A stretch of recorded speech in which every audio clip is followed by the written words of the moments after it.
Tuhan Yesus, kesengsaran Tuhan Yesus. Jadi kita akan mendengarkan oleh Bapak Pendeta, Bapak Pendeta Matias Susat sebagai minta maaf saya sebut nama, dan pelayanannya ini kita sudah tahu di Bethesda, jemaat Bethesda, wakil gembala sidang, ketua. Nah itu sebagai materi kita pada kesempatan ini, dan kita akan mendengarkan bersama-sama tentang kesengsaran Tuhan Yesus. Jadi Yesusnya sengsara, yang mengalami kesengsaraan, kita akan mendengarkan bersama-sama, bukan untuk orang lain tetapi untuk kita, sehingga kita akan mendengarkan bersama-sama pada kesempatan ini. Kita memberikan kesempatan kepada Bapak.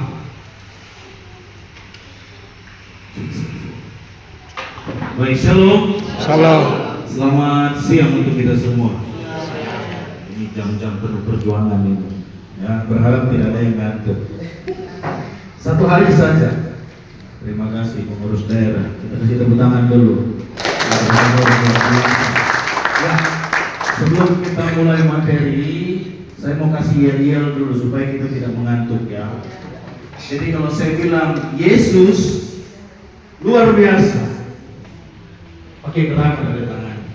Yesus luar biasa. Kalau saya bilang Yesus luar biasa, kalau saya bilang iblis, dia lari sampai rumahnya, gitu ya. Iblis, Yesus luar biasa. Itu dua. Yang ketiga, kalau saya bilang tepuk siang, dua kali. Konsentrasi. Tepuk siang. Dua kali saja, jangan lebih. Tepuk siang. Oke. Kalau tepuk malam kosong, tidak ada. Tepuk malam tidak usah bunyi. Oke, kita tes dulu ya. Tes dulu supaya kita tidak ngantuk. Kita tunggu dulu materi. Tepuk malam. Konsentrasi. Tepuk malam. Jangan dulu ya. Oke, tepuk siang, tepuk malam. Iblis, Yesus luar biasa. Oke, sementara kita menunggu.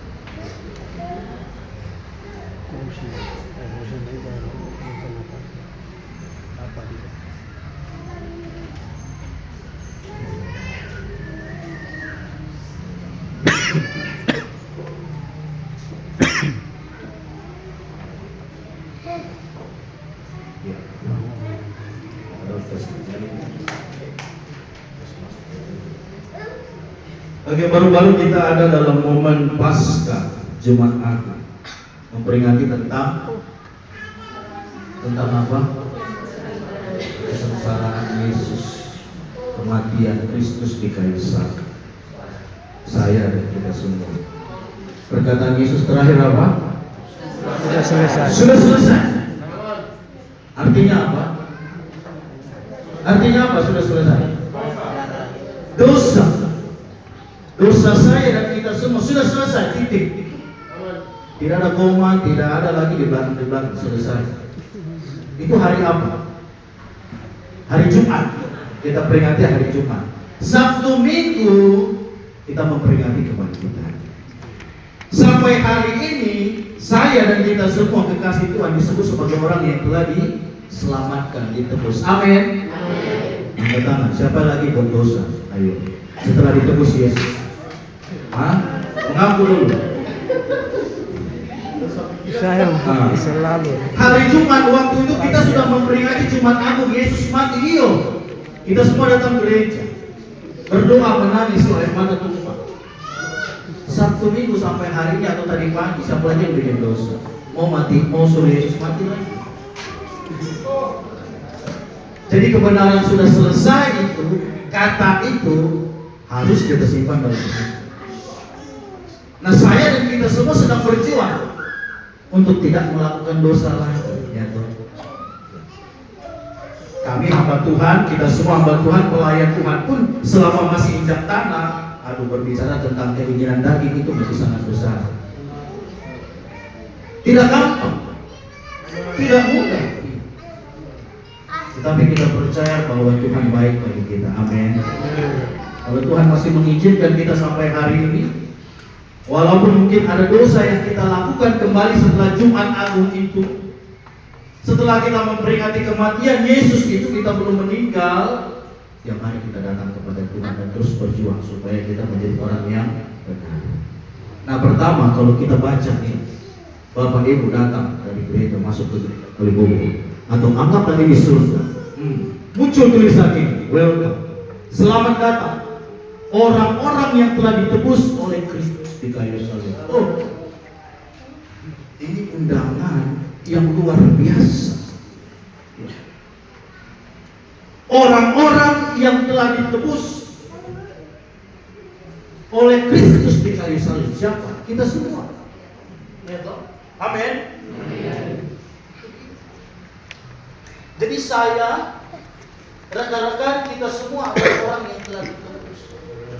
Jadi undangan yang luar biasa yang pertama menjadi bahagia penting bagi kita semua. Itu sebabnya selesai dari seminar ini, dari materi-materi yang kemudian nanti dikasih, jangan sama seperti waktu pertama datang masuk ke universitas. Ya.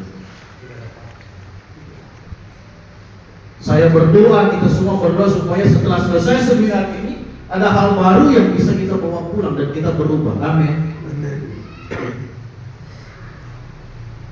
Kalau tidak mau berubah, sudah sebentar kita pulang atau sebentar itu selesai sudah dosa untuk apa? Capek-capek dulu. Ya tuh. Lebih baik di rumah. Ya tuh. Tidur kah, bikin kopi kah. Ya tuh. Tapi komitmen pertama ketika kita ada hari ini bersama-sama hari ini sebagai orang yang telah diselamatkan, sebagai orang yang telah ditebus, kita harus ada perubahan. Amin. Yesus Luar biasa. Yesus Luar biasa. konsentrasi. Jadi ketika saya bilang Yesus, setan, tepuk siang, tepuk malam, langsung jangan lagi saya ulang. Amin. Ini pengantar sambutan yang luar biasa katanya. Ya. Kesengsaraan tentang penderitaan Kristus. Saya ambil tema kecilnya, sengsara membawa kemenangan. Apa itu sengsara? Penderitaan. Lebih daripada rasa sakit, lebih dari sebuah penderitaan atau luka kecil. Sengsara itu siapa yang mau? Ada di sini yang mau mati untuk saya? Halo? Tidak usah mati sudah. Ada yang di sini mau gantikan saya masuk penjara setelah saya bikin salah, kemudian saya mau ditangkap polisi, kemudian saya disidang, ya saya ada kesempatan pulang dulu, pamit dulu dengan orang tua misalnya. Hasil sidang saya di penjara 10 tahun. Ada di sini mau ganti saya? Tolong Kang, 10 tahun saja. Bisa deh. Ganti saya terus 10 tahun. Pikir panjang. Ikut siapa jadi? Teman bukan? Itu baru kenal juga hari ini. Tuhan Yesus mati di kayu salib, ada dia lihat saya.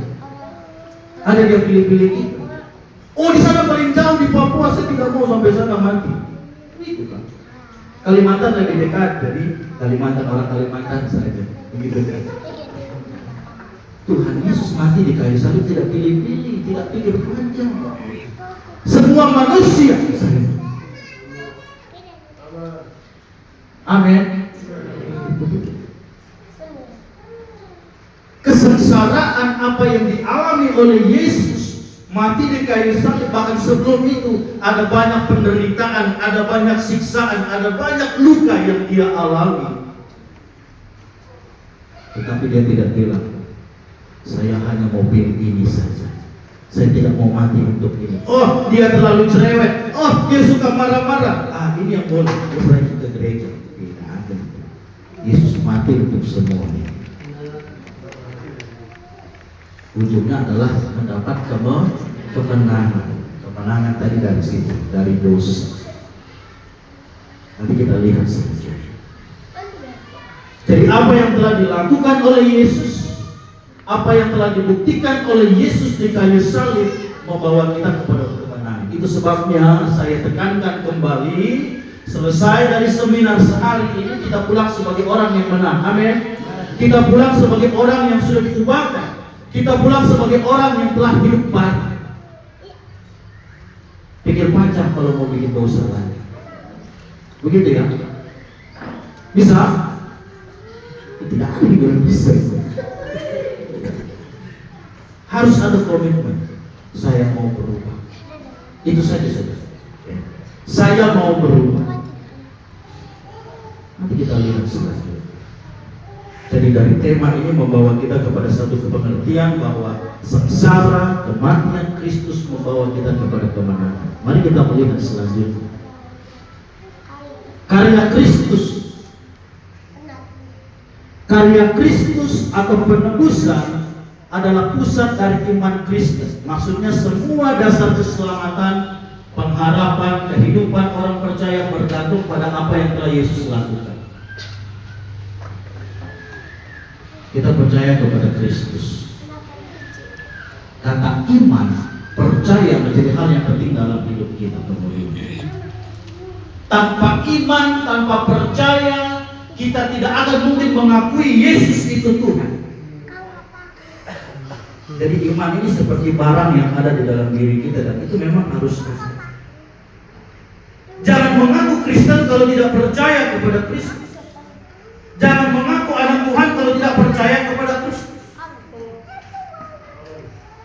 Percaya itu banyak, nanti saya sampaikan. Saya tanya dulu, semua percaya kepada Tuhan? Percaya kepada Yesus? Percaya? Amin.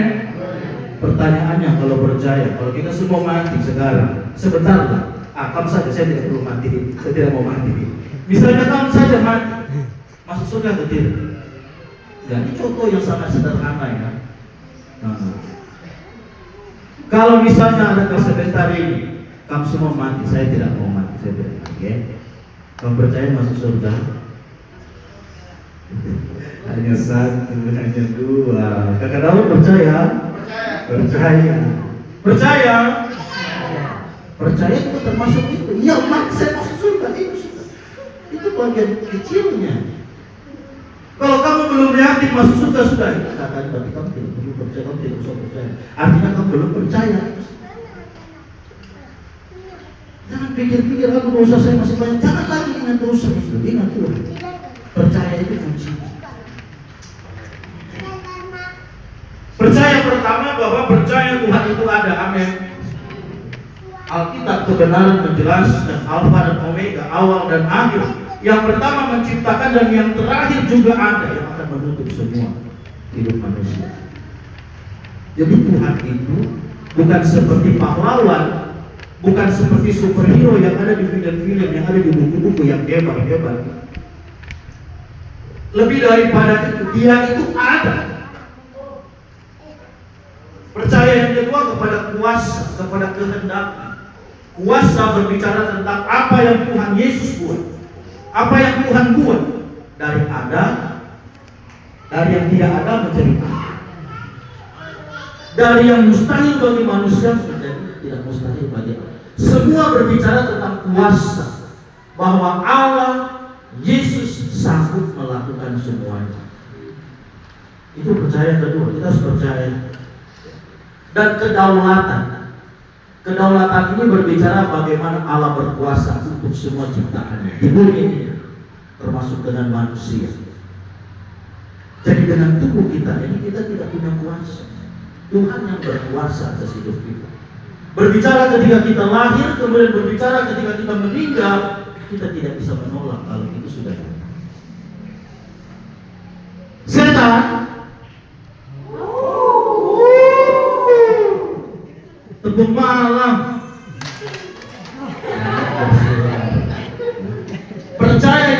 selanjutnya adalah percaya bahwa semua yang Tuhan buat adalah baik.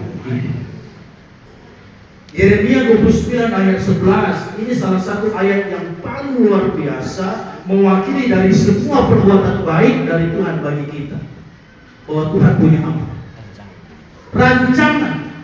Tuhan punya rencana yang begitu baik bagi saya dan kita semua. Amin.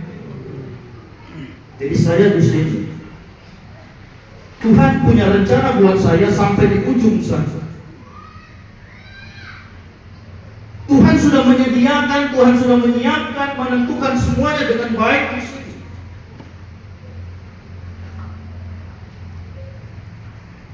Mantap kan tidak?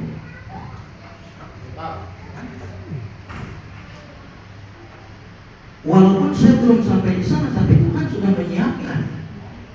Artinya sudah mau mempersilahkan saya ke sana. Nah, pertanyaannya bagaimana saya bisa sampai di sana? Kadang itu sudah yang kita bilang dosa sedikit, kita belok kiri, dosa besar, kita belok kanan jauh saja. Kembali lagi ke jalan sini. Ingat lagi lurus lagi. Padahal yang baik-baik yang Tuhan sudah rencanakan sudah dekat sini, tapi karena ada dosa lagi, kita mundur lagi jauh ke sini. Kita ingat Tuhan lagi, mari kembali ke sini. Yesus luar biasa. Yesus luar biasa. Itu makna percaya. Percaya bahwa Tuhan itu ada. Kedua, percaya akan kuasa dan kedaulatannya. Kalau kita sakit, kita berdoa sembuh, itu kuasa. Kemudian kalau kita percaya bahwa Tuhan buat semua yang baik, itu juga adalah percaya. Selanjutnya mari kita mulai. Pengorbanan atau karya Kristus ini yang mati di kayu salib, kalau kita tidak percaya kepada Dia, kita tidak akan mengalami yang namanya itu pengampunan dosa. Kita tidak akan mendapatkan keselamatan.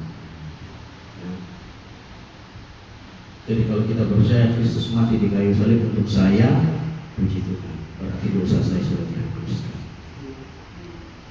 Mari kita melihat selanjutnya.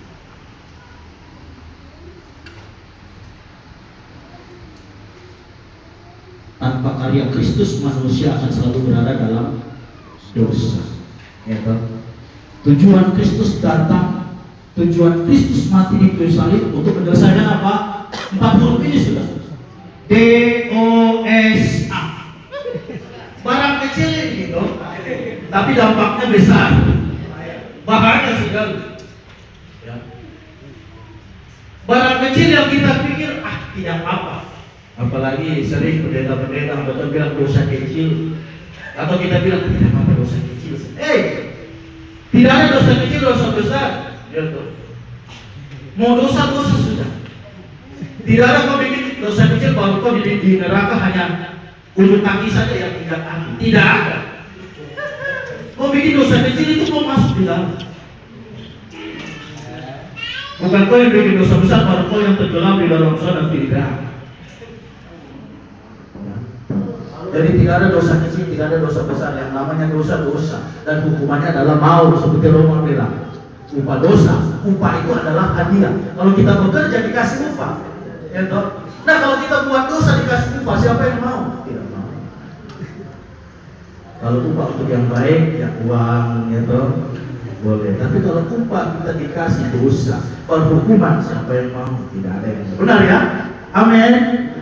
Amin.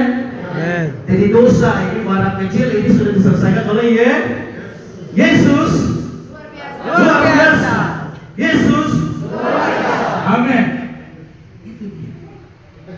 Jadi sudah diselesaikan ya. Kita sepakat ya.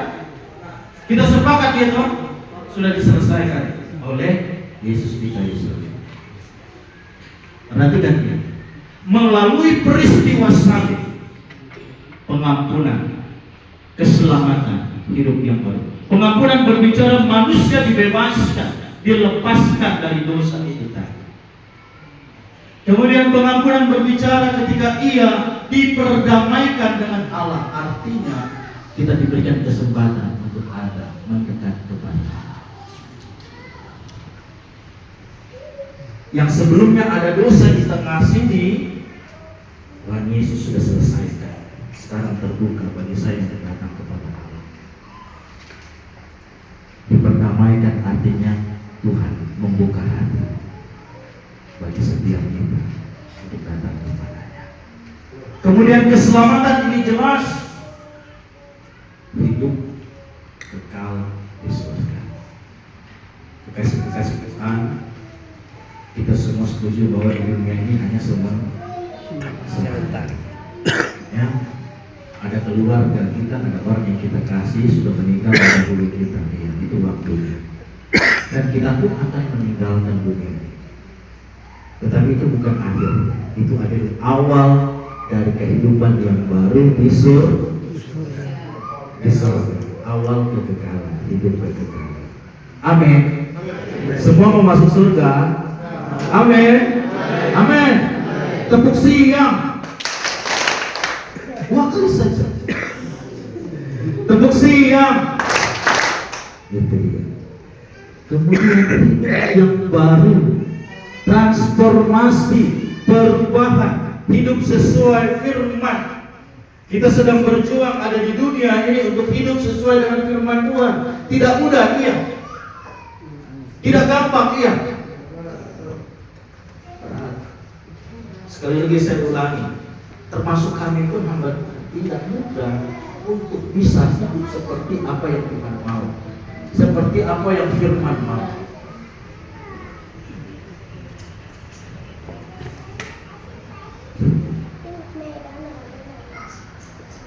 Ada yang hafal 10 perintah Allah, 10 hukum Musa. Yang kelima berbunyi, Jangan pula.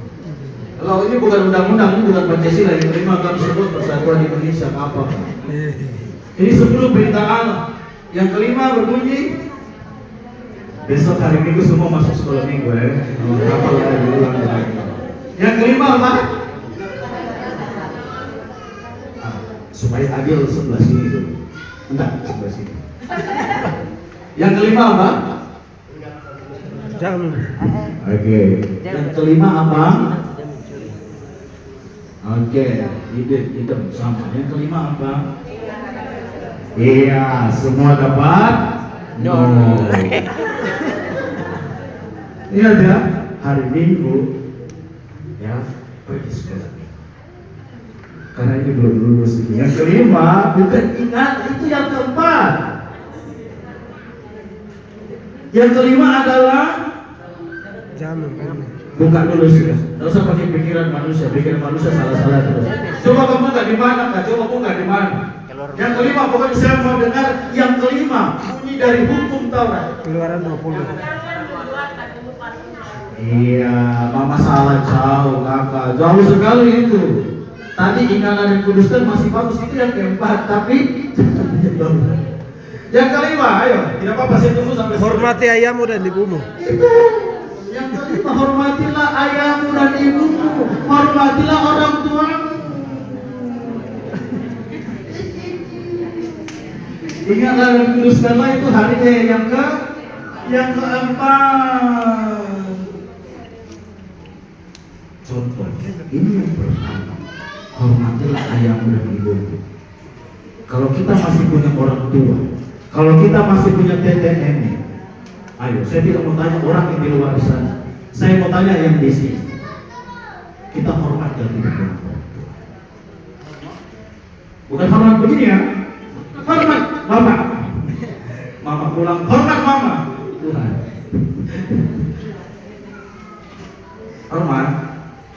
Hormat betul. Harus menghormati saya keluarga. Ya. Halo. Hai. Tepuk siang. Tepuk malam. Yang ke-8 apa? Sekarang hukum yang ke-8. Saya tanya dua saja dulu. Masih salah. Jangan mencuri. Waktu saya sekolah minggu, 10 hukum itu khusus yang ke-8. Jadi guru sekolah minggu tulis angka 8, baru di dalamnya ada telur-telur, baru ada tangan masuk. Jadi saya paling ingat nih. Jadi kalau 8 ada tanda telur-telur sama tangan, artinya jangan mencuri. Saya mau tanya lagi, 1 minggu ini saja, kita kembali ke 1 minggu ke belakang. Jangan pura-pura lupa ya. Jangan pura-pura lupa, siapa yang belum curi 1 minggu ini? Ayo, mengaku sudah. Ada yang mencuri? Tidak ya? Wah, luar biasa. Tepuk tangan dulu. Tapi tidak tahu kalau dia mencuri hati, itu lain cerita. Jangan mencuri, jangan mengingini milik orang lain, jangan membunuh. Ini baru sedikit dari perintah. Tetapi yang pertama, yang kedua, kita sudah tidak lulus. Bagaimana? Sekali lagi mari kita berjuang bersama. Firman Tuhan terus mengajak, menuntut kita untuk memiliki hidup yang baru. Perubahan ajaib jadilah padaku sejak Yesus ku terimalah. Amin. Amin. Itu baik-baik ya. Tapi jangan hanya itu dari hati ya. Selanjutnya, jadi 3 ini jangan lupa ya. Selanjutnya kita perhatikan 1 Korintus 16 ayat 20. Kita melihat di sini. Kita baca sama-sama. 1, 2, 3. Sebab kamu telah dibeli dan harganya telah lunas dibayar. Karena itu muliakanlah Allah dengan tubuh. Ini satu kebenaran firman yang akan menuntun dan menjelaskan kita hari ini. Kita berpatokan dari 1 Korintus ini.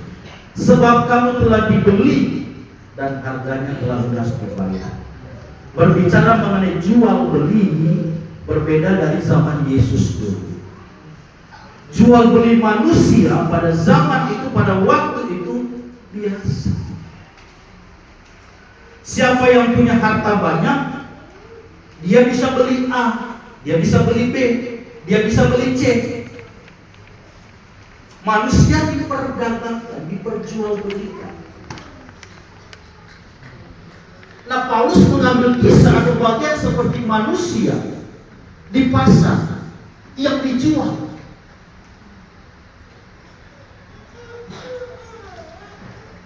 Tetapi dia dikatakan di sini, sebab kamu telah dibeli. Siapa yang beli kita? Yesus. Yesus. Nanti kita lihat sebentar. Dari ayat ini, sebab kamu telah dibeli dan harganya telah lunas. Lunas tahu ya? 100.000, 100.000. 100.000 dia kasih 200, lebih luar biasa. Bukan 100.000 harganya baru dia bayar 50.000 atau 10.000 kan, nanti 90 minggu depan atau tahun depan. Pedagang bilang apa? Aku disuruh. Terus saya datang sini baru tidak punya uang. Iya kan? Jadi yang namanya pedagang, kalau barangnya dibeli harus dibayar lunas. Kalau dosa kita Tuhan ambil sedikit-sedikit, ya kesian kita. Tetapi tidak demikian. Yesus ambil kita semua lunas. Tidak ada yang dihutang oleh Tuhan. Dibayar dengan lunas. Tapi setelah kita dibeli, kita dibayar dengan lunas, kita dibawa ke tempat yang baru, kita tidak diam saja. Tuhan tidak mau kita diam saja. Selanjutnya dia bilang apa? Karena itu semua, kamu yang sudah dibeli, kamu yang sudah dibayar, kamu yang sudah lunas cash, muliakanlah Allah dengan tubuh. Muliakanlah Allah dengan tubuh. Artinya bahwa semua yang ada di dalam diri kita harus kita buat supaya Tuhan senang. Seluruh kehidupan kita, baik yang dilihat, yang tidak kelihatan, semuanya harus menyenangkan hati Tuhan. Mengapa? Ya karena Tuhan sudah beli. Tuhan sudah bayar kita. Nah, pada zaman dahulu, ya, tuan yang membeli budak, dia punya kuasa, dia punya hak penuh kepada siapa yang dia beli. Bisa mengerti ya? Jadi orang ini tidak bisa buat apa-apa. Karena Bapak sudah beli saya, ya Bapak suruh saya bikin apa, saya bikin. Kalau saya melawan, saya dijual lagi. Kalau saya melawan, ya saya dipukul. Rugi saya beli kamu mahal-mahal. Sudah saya jual lagi sudah 10.000. Murah sekali. Ya. Seperti begitu. Kita dianggap barang merosotkan. Tetapi di mata Tuhan diubahkan. Amin. Tapi kalau kamu pergi ke Tuhan yang lain sudah merosotkan, ditimbang, dijual ke penjual besi tua.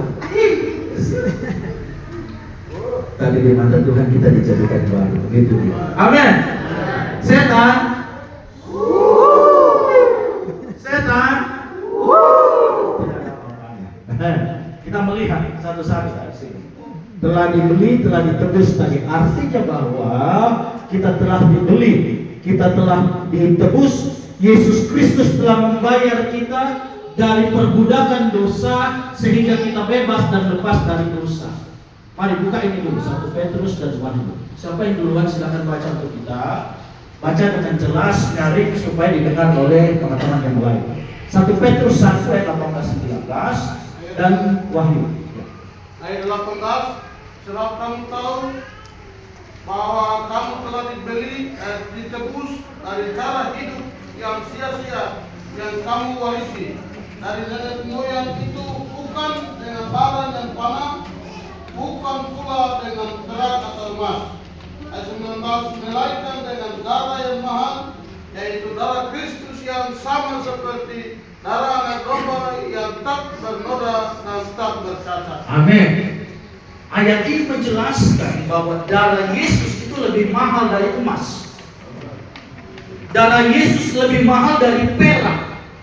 Alat pembayaran zaman dulu, darah Yesus lebih di atas semua, bahkan tidak ternilai. Amin. Wahyu. Siapa yang dapat? Silahkan baca. Ayat 9. Ya. Dan mereka menyanyikan suatu nyanyian baru, katanya, engkau layak menerima gunungan kitab itu dan membuka